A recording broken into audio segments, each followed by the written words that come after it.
Okay, the Hilbert space is a linear vector space which consists of a set of vectors psi, chi, phi and a set of scalars ABC which satisfies the following properties.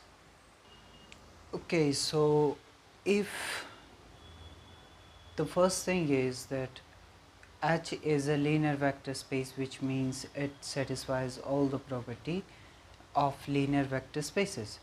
The two properties, fundamentally there are two properties, तो उनमें first property क्या है, addition है, दूसरा inner product है, जो basically तो addition को यहाँ पे दिखाया गया है कि वेक्टर एडिशन, अगर हम ऐसे कोई दो वेक्टर्स लेते, सपोज कीजिए यहाँ पे मैंने ये अजीब सा सिंबल क्या होता है इसके बारे में आगे बात करेंगे कि इनको क्या कहते हैं, बट फ़िलहाल के लिए ये phi 1 है, ये phi 2 है, which belongs to V which is linear vector space.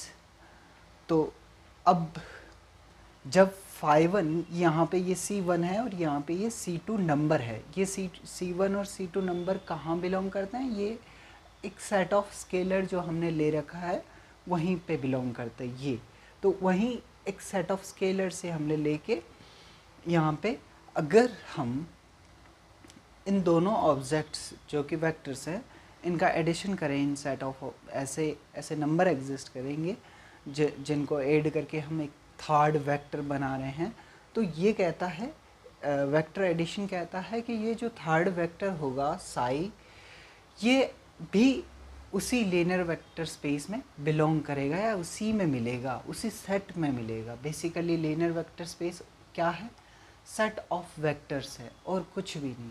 यहाँ पे मैं इसको ये यहाँ पे साई की जगह बहुत सारे साई 1 साई 2 साई 3 ले सकता हूँ, phi 1 phi 2 phi 3 ले सकता हूँ, chi 1 chi 2 chi 3 ले सकता हूँ.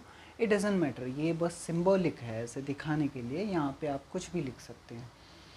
तो मेन थिंग क्या है, यही चीज़ है कि ये सेट ऑफ वेक्टर्स है लीनियर वेक्टर स्पेसेस में, जो कि किस पे मैप्ड होता है, यहाँ पे सेट ऑफ स्केलर पे मैप होता है एक. Okay, so now let's in the next segment we are going to talk about the inner product. तो inner product भी एक essential thing होता है linear vector spaces. Remember, at this point we are talking about linear vector spaces, not about the Hilbert space. Hilbert space के बारे में हमने ये कहा है कि Hilbert space is a linear vector space which consists of a set of vectors psi, phi, chi and a set of scalars a, b, c which satisfies following property. उस following property में हमने first property को देख रहे हैं, पढ़ रहे हैं. तो first property में क्या आता है, पहला हमने जो यहाँ पे first property में देखा, तो हमने बोला कि ये सारे के सारे जो linear vector spaces के जो properties होते हैं उसको satisfy करता है, linear vector spaces की properties को satisfy करता है, उसके बारे में पढ़ा है. और उसमें भी first property जो है vector addition है, उसके बारे में पढ़ा है. ठीक है, तो अब हम नेक्स्ट सेगमेंट में बात करेंगे कि इनर प्रोडक्ट क्या है, और ये भी इसी सेगमेंट के अंदर आएगा. ओके, सो जनरली जो under the addition and multiplication जो प्रॉपर्टीज सेटिस्फाई होनी चाहिए, उनमें हमने जैसे पहले भी हम देखते थे कि रिंग थ्योरी में एंड ग्रुप थ्योरी में ये एग्जिस्ट करता है. तो वही सेम थिंग है कि यहाँ पे अगर दो वेक्टर्स हैं, सपोज करो u and v that belongs to v जो हमारा लीनियर वेक्टर स्पेस है, then u plus v belongs to v.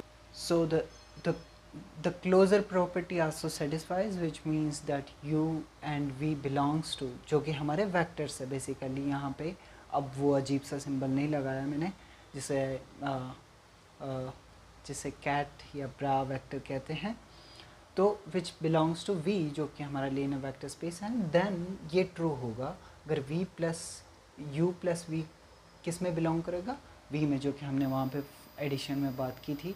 तो ये एडिशन के लिए है, ये सारी प्रॉपर्टी जो है एडिशन के लिए ट्रू है, एडिशन के लिए कम्यूटेटिविटी ट्रू है. और एसोशिएटिविटी भी ट्रू है, यानी कि एग्जिस्ट करता है, ऐसा पॉसिबल है, I mean it is necessarily true. तो inverse and identity element exist करता है उस लीनियर वेक्टर स्पेस में।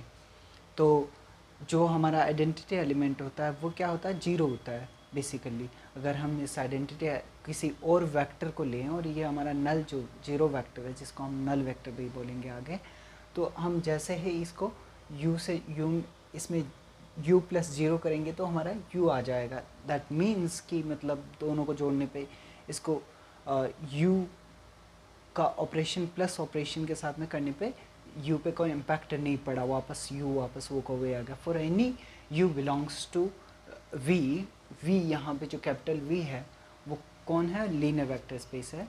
तो लीनियर वेक्टर स्पेस में देयर एग्जिस्ट है इन्वर्स फॉर u। तो इन्वर्स बेसिकली ऐसे डिफाइंड होता है कि अगर उसको जोड़ा जाए ओरिजिनल वेक्टर में तो हमारा जो है आइडेंटिटी एलिमेंट मिल जाता है। तो इस तरीके से ये आइडेंटिटी एलिमेंट मिल गया है, तो यहाँ पे ये माइनस यू एग्जिस्ट करता है basically. So all these are for under the addition, under addition, okay. But these are also true for multiplication. So these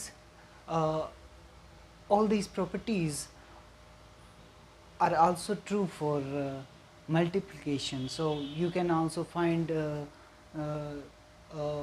for u and v belongs to capital V, which is linear vector space. If we multiply two vectors then reverse them in position, then there is a commutativity, and in similar manner associativity follows, and in similar manner we have there one is the identity element for multiplication. So if we multiply with one, it gives u again, and if if we divide by u, so 1 by u is the inverse element for multiplication operation. So these are, even though you might have studied these in your bachelor, so these are not so impressive or interesting. These are just properties, they must follow. So you closer, commutative, associated, and there should exist an inverse or identity element. Up till this point we have talked about only the first property of Hilbert space. So this is all we were talking about the linear vector space. मतलब linear vector space क्या होता है और linear vector space को define किस तरह किया गया है। तो जैसा इस लेक्चर की स्टार्टिंग में बोला गया है कि linear vector space को रिंग थ्योरी और जैसे ग्रुप थ्योरी में ग्रुप को डिफ़ाइन करते हैं वैसे ही डिफ़ाइंड है। तो हमने देखा जैसे वो under the multiplication, closure, associative, commutative and identity element exist करना चाहिए। सिमिलरली मल्टीप्लिकेशन के अंडर भी एग्जिस्ट करना चाहिए, ये प्रॉपर्टीज़ फॉलो करनी चाहिए। तो इससे क्या होता है, वो लीनियर वेक्टर स्पेस बन जाता है। बट इससे वो हिल्बर्ट स्पेस नहीं बन रहा। हिल्बर्ट स्पेस के लिए ये फर्स्ट प्रॉपर्टी है। सेकंड प्रॉपर्टी, अब हम सेकंड प्रॉपर्टी के बारे में बात करेंगे कि सेकंड प्रॉपर्टी कौन सी फॉलो होनी चाहिए हिल्बर्ट स्पेस के लिए। Okay, now let's talk about the second property.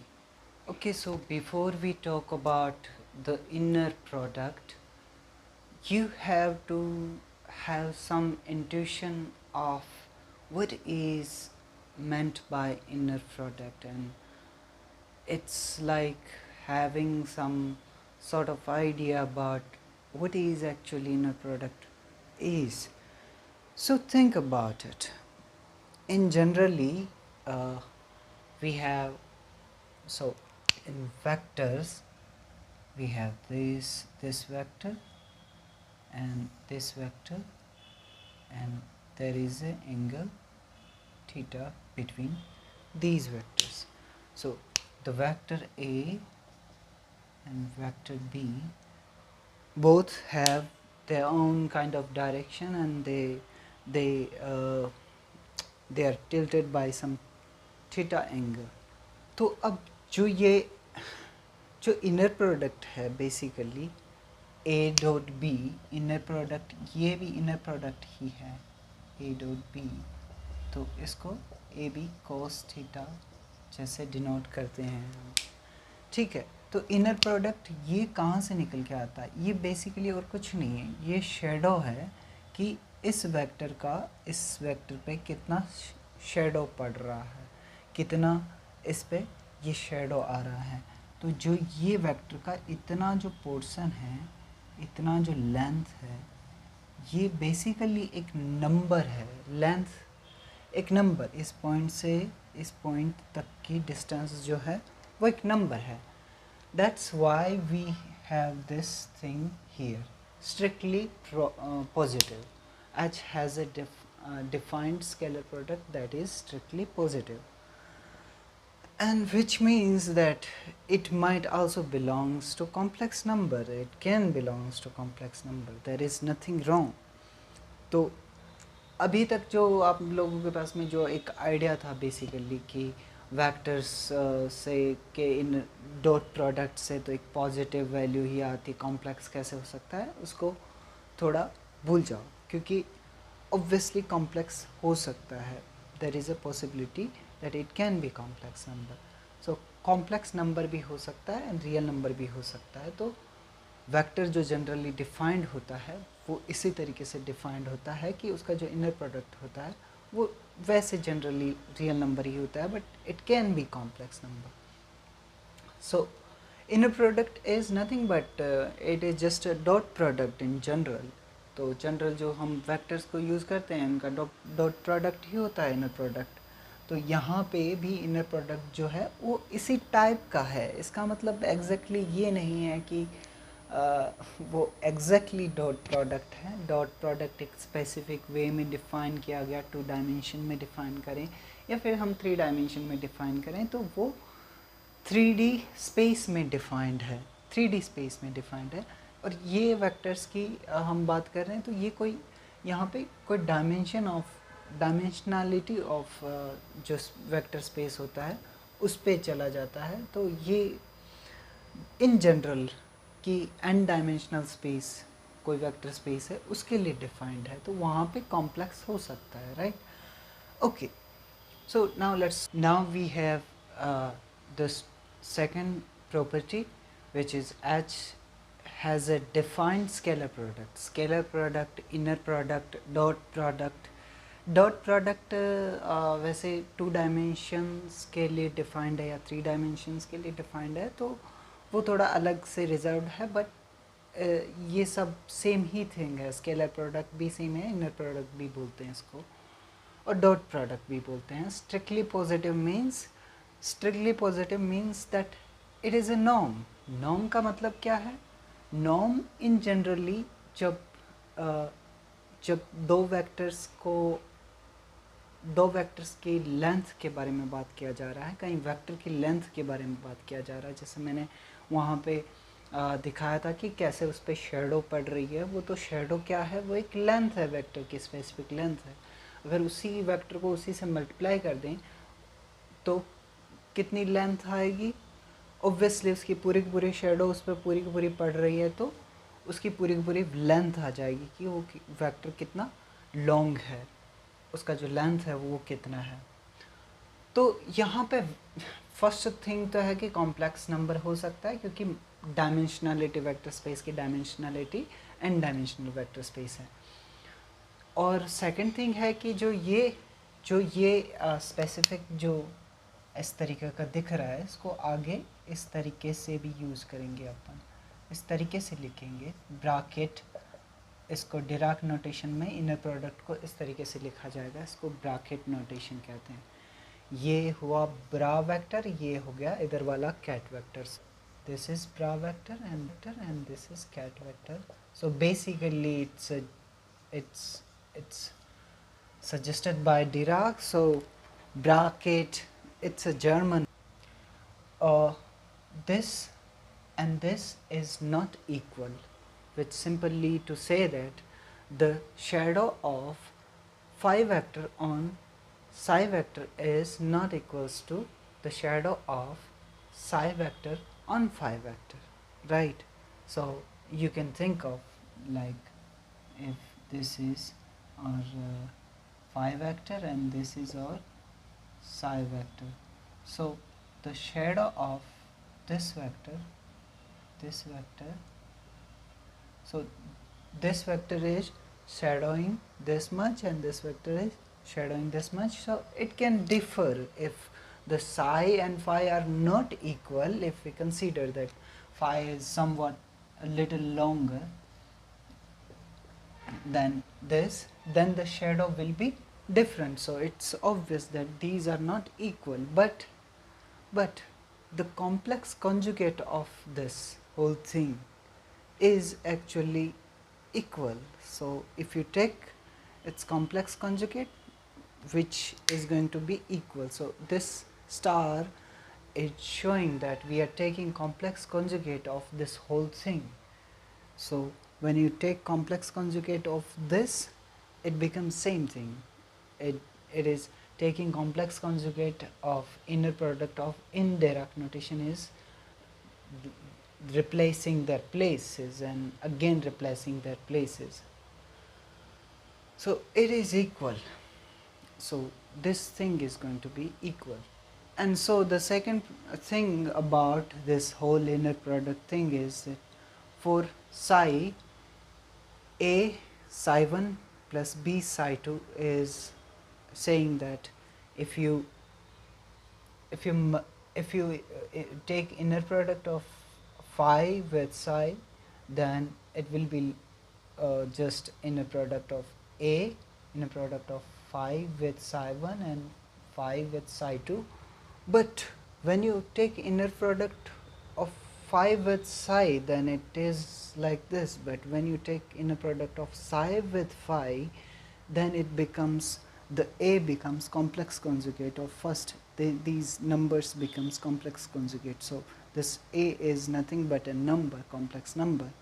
So A becomes complex conjugated and B becomes complex conjugated, and the order of these H also changed, here also changed, and here also changed. So this is the way that how inner product works basically. First, this is the first property of inner product, basically to say this is the second property of inner product. And now let's talk about the third property of inner product. Scalar product of itself is a real number. So what it means is that if you take a vector psi, then you take scalar product of itself, then it becomes this psi square, which meant to say that if you take a vector, if there is a vector, let's just say this is a psi, and if you are taking inner product of this vector on itself, then what do you get? So let's just say that you're mapping this vector on this vector. So this means you get this, the shadow of this vector, the length of the psi, this is also psi, this is also psi, and you're taking inner product. So it gives us a positive real number which also is positive. But if it is equals to 0, it can be equals to 0 only if the psi is a null vector. Null vector is the vector whose length is basically 0. So you cannot actually imagine the 0 the vector with 0 length, but in mathematics it is possible.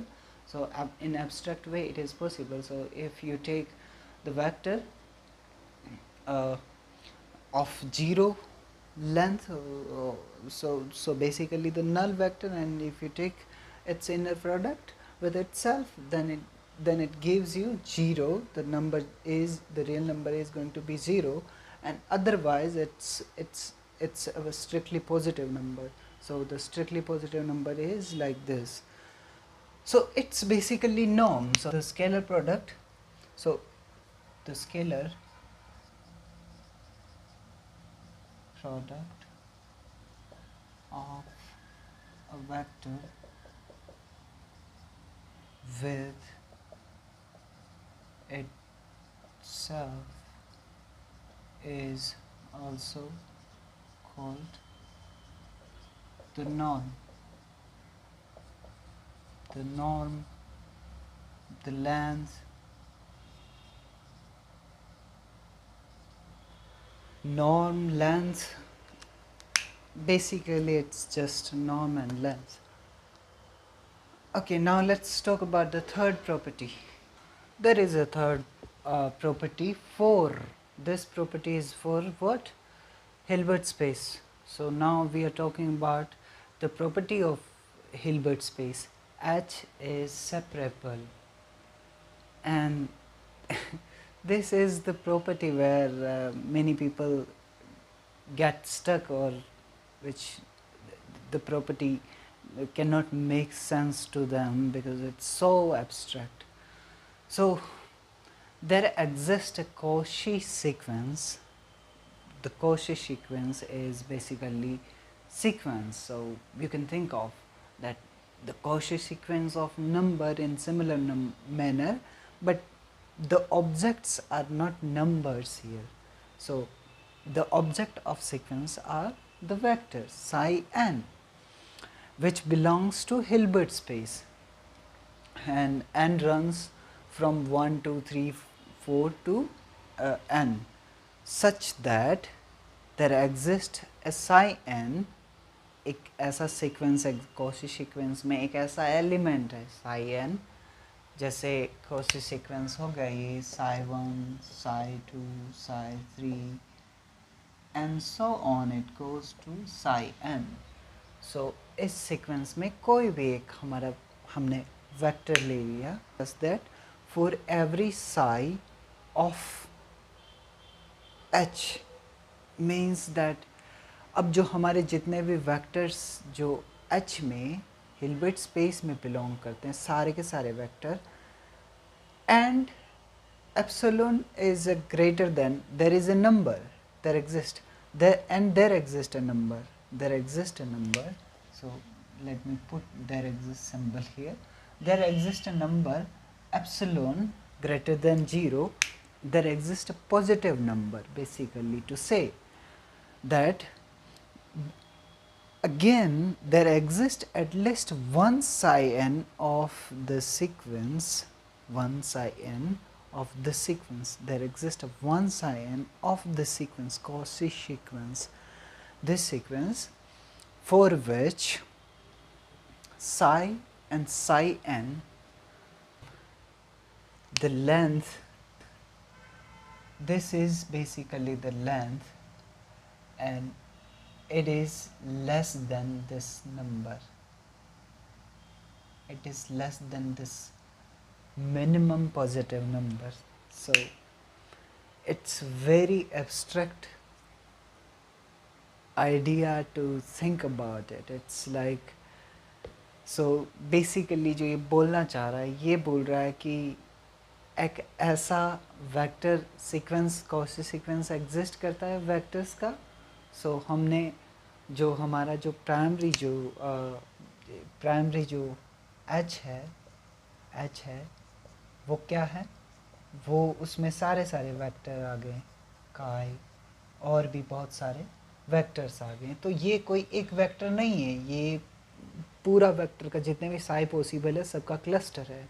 ये भी साई एक vector नहीं है, ये भी एक cluster है, ये भी एक क्लस्टर है. तो इस क्लस्टर में से ये क्या करता है, एक कॉची सीक्वेंस निकालता है, कि ये बोलता है ये जो कॉची सीक्वेंस कौन सा सीक्वेंस होगा, obviously the sequence which satisfies Cauchy's condition to become the Cauchy sequence. So ये psi 1, psi 2 और psi 3 एंड psi n ऐसा एक सीक्वेंस एग्जिस्ट करता है. ठीक है, अब कह रहा है ये कि इस क्लस्टर में से एक वेक्टर उठाता हूँ, इस क्लस्टर में से एवरी जितने भी सारे वेक्टर उठा रहा हूँ, मैं सारे के सारे वेक्टर उठा रहा हूँ और मेरे पास एक नंबर है, मिनिमम नंबर एग्जिस्ट कर रहा है, एक मिनिमम पॉजिटिव नंबर एग्जिस्ट कर रहा है। अगर ये नंबर एग्जिस्ट नहीं करे तो क्या होगा? सेपरेशन नहीं होगा, दो वेक्टर्स के बीच में कोई सेपरेशन नहीं होगा। इसका मतलब है कि दो वेक्टर्स एक दूसरे में कोलाइड कर रहे हैं, विच डजंट मेक एनी सेंस।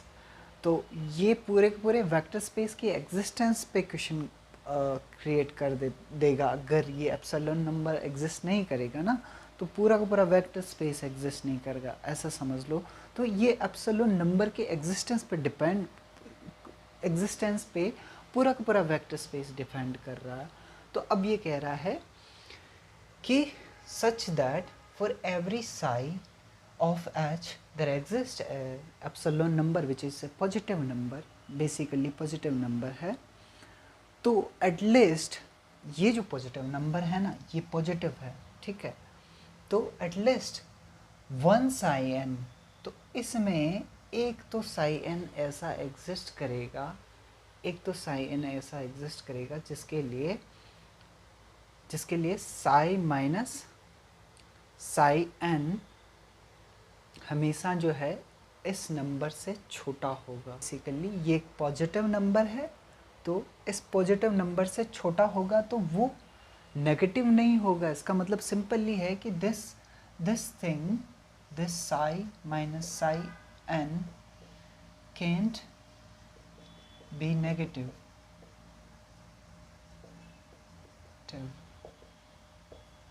इनके जो बीच की डिस्टेंस है, इन दोनों वेक्टर के बीच की जो डिस्टेंस है, इस यहाँ पे एक साई एन एग्जिस्ट करता है, इस कॉची सीक्वेंस में साई एन एग्जिस्ट करता है, और यहाँ पे कोई रैंडम हर वेक्टर से उसकी जो डिस्टेंस है वो एक पॉजिटिव डिस्टेंस है, वो एक नेगेटिव डिस्टेंस नहीं है, एक पॉजिटिव डिस्टेंस है जो पॉजिटिव डिस्टेंस पे एग्जिस्ट कर रहा है।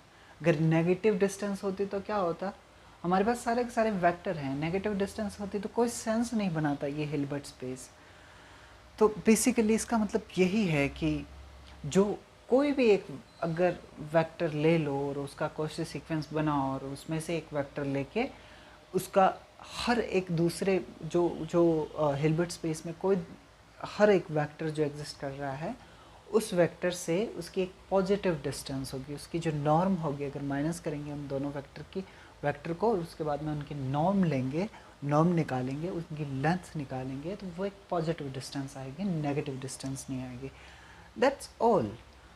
So it's abstract abstract, and if you still don't get it, बस थोड़ा याद रख लो ये जो थिंग लिखा हुआ है, there exist a Cauchy sequence and blah blah blah, लेकिन अंडरस्टैंड करने की कोशिश करो कि ये थोड़ा एब्स्ट्रैक्ट है। I know it's hard and it is abstract idea, and sometimes it gets harder to grasp the abstract concept, but when you think in long period of time about abstract ideas, you actually get the abstract ideas.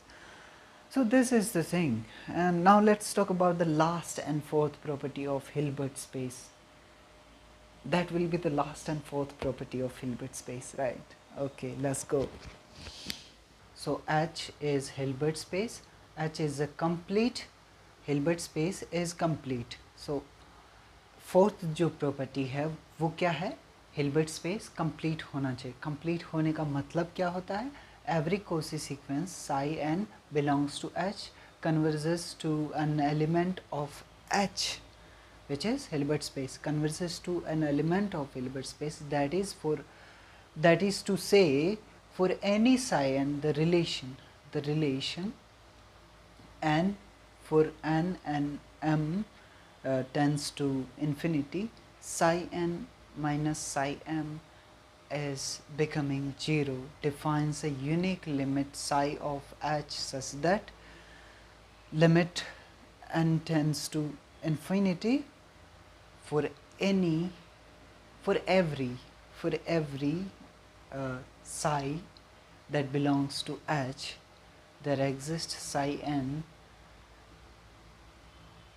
is the norm is equals to 0. So basically यहाँ पे क्या कर रहे हैं, यहाँ पे भी जो दो वेक्टर, हम दो different Sai n and Sai m ले रहे हैं, दो डिफरेंट वेक्टर ले रहे हैं, उनको n एंड m का इन्फिनिटी की ओर जाने का मतलब क्या है कि हम जितने ज़्यादा वेक्टर्स लेंगे तो यहाँ पे हम जिससे हम यहाँ पे n को चेंज नहीं करते हैं, m को ही चेंज कर रहे हैं. m tends to infinity means हम सारे वेक्टर्स को यहाँ पे साई n है उससे माइनस कर रहे हैं. कौन वेरी कौन कर रहा है, यहाँ पे m वेरी कर रहा है, तो हमारा साई n है वो एक कांस्टेंट है. और कांस्टेंट मीन्स एक ही वेक्टर है जो हमने यहाँ से लिया है, हिल्बर्ट स्पेस से लिया है, राइट. सो धीरे धीरे हम साई 1 लिया, साई 2 लिया, जैसे हमने ले लिया साई n कोई भी वेक्टर ले लिया, साई 100 ले लिया. लेकिन जो अब यहाँ पे क्या करेंगे, साई 100 के अलावा हमें पता नहीं है n कौन सा है, तो हम साई 100 के अलावा बाकी सब वेक्टर्स को लेके चेक करके देखेंगे. जैसे हम चेक करेंगे तो क्या होता है कि ये जो लेंथ है ये कन्वर्ज करती है 0 पे. तो ये जो बेसिकली हम we are getting closer and closer to that particular vector which we have chosen, and the other vectors are like we are changing the vector and the distance goes to 0, which means the vector converges to 0. The vector psi n converges to some element of h, so it almost converges to some element of h. Basically again it's very abstract thing. again जो हमने पहले define किया था ये वाला thing कि जो norm है वो बेसिकली पॉजिटिव होनी चाहिए, सेपरेशन में सेपरेबल, एच सेपरेबल होना चाहिए, राइट. तो एच सेपरेबल भी होना चाहिए बट एच कंप्लीट भी होना चाहिए. तो जैसे हम कोई वेक्टर लें तो ऐसा नहीं है कि मतलब उसका जो उनके दो वेक्टर्स की जो बीच की जो डिस्टेंस है वो